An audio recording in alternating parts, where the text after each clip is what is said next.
الحمد للہ نحمده ونستعینه ونصلی علی رسول الکریم اما بعد بسم اللہ الرحمن الرحیم۔ ایک شخص نے مجھ سے سوال کیا کہ ہمارے اوپر نبی علیہ السلام کے کتنے حقوق ہیں،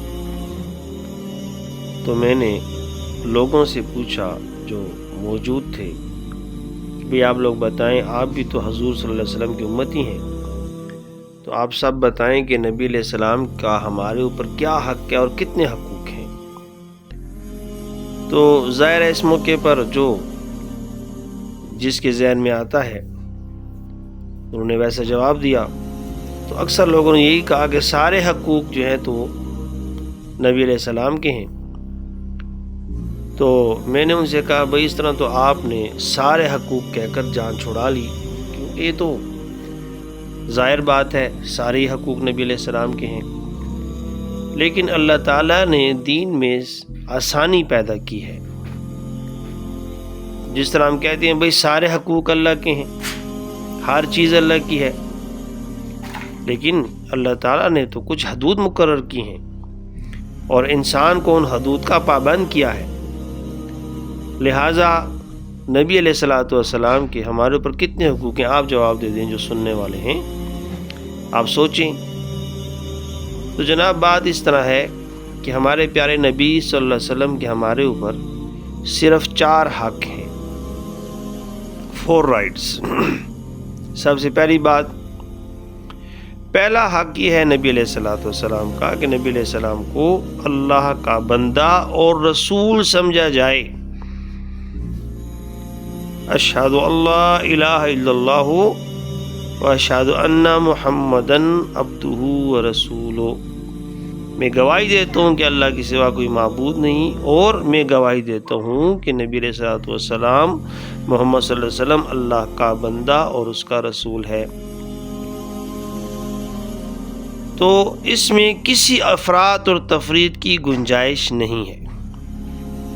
نبی علیہ السلام اللہ کے بندے ہیں، نبی علیہ السلام بیمار ہوئے، نبی علیہ السلام نے علاج کیا، دوائی کھائی، نبی علیہ السلام زخمی ہوئے، ان کو چوٹ لگی، زخموں سے صحتیاب ہوئے، نبی علیہ السلام کو غم پہنچا، خوشی پہنچی، نبی علیہ السلام کو تھکاوٹ ہوئی، پیاسے ہوئے، بھوک لگی، کھانا کھایا، شادیاں کی، ان کے بچے پیدا ہوئے۔ لہٰذا نبی علیہ السلام اللہ کے بندے ہیں، اور رسول کہتے ہیں پیغام دینے والے کو، پیغامبر، میسنجر۔ تو پیارے نبی صلی اللہ علیہ وسلم چونکہ اللہ کا پیغام پہنچانے کے عہدے پر ایک جلیل القدر اور جلیل المرتبہ عہدے پر فائز تھے، اس لیے وہ اللہ کے رسول ہیں، خاتم النبیین ہیں، تمام نبیوں کے سردار ہیں۔ لہذا اس میں کسی افراط و تفریط کی گنجائش نہیں ہے، اس لیے نبی علیہ السلام کا حق ہے کہ ان کو اللہ کا بندہ اور اللہ کا رسول سمجھا جائے۔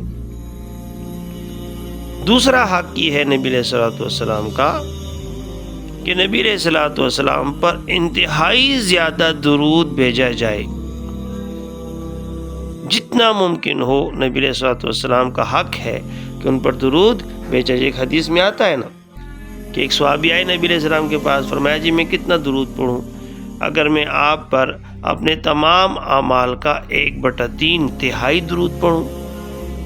فرمایا نبی علیہ السلام نے اس سے بھی بڑھاؤ تمہارے لیے بہتر ہے۔ تو اس نے فرمایا اچھا پھر میں اپنے اعمال کا نصف درود پڑھا کروں؟ فرمایا اس سے بھی بڑھاؤ تو تمہارے لیے بہتر ہے۔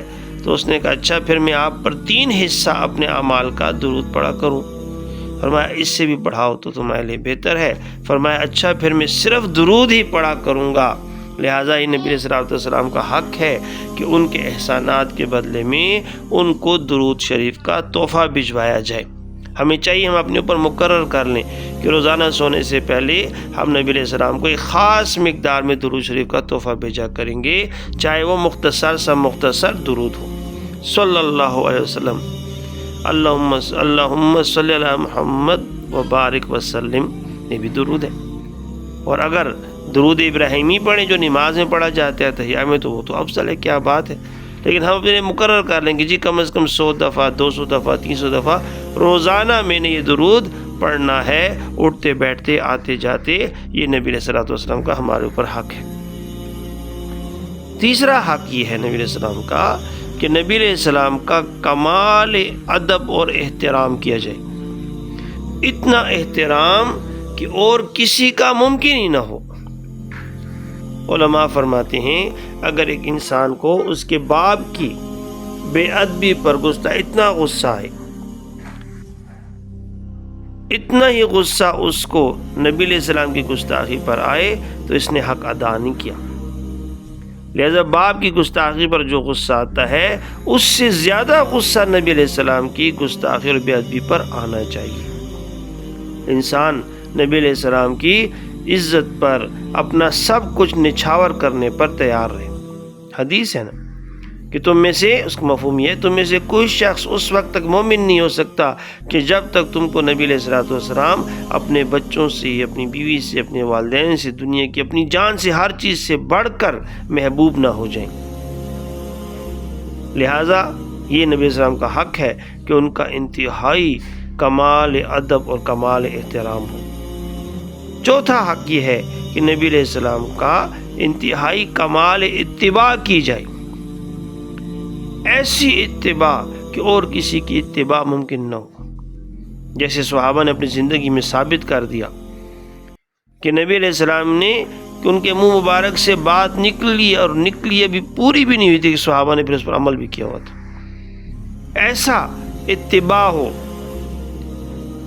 کہ اور کسی چیز میں ممکن ہی نہ ہو، ایسا انسان بالکل پیاسے کی طرح، بھوکے کی طرح ٹوٹ پڑے کہ جی میں نبی اسلام کی سنتوں کو پر جو ہے تو عمل کرنا ہے، مرنا آسان ہو، سنت چھوڑنا مشکل ہو۔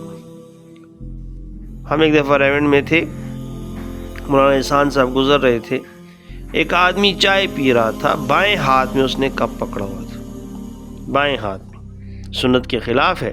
وہ دیکھتے ہی چیخ پڑے، دیکھو بھائی سنت ٹوٹ رہی ہے، سنت ٹوٹ رہی ہے۔ تو دوستو اور بزرگوں، نبی علیہ السلام کا کمال اتباع ہونا چاہیے۔ تو یہ 4 حقوق ہیں نبی علیہ السلام کے ہمارے اوپر پوری زندگی میں۔ دیکھیں اسلام کتنا آسان ہے، کتنا آسان ہو گیا۔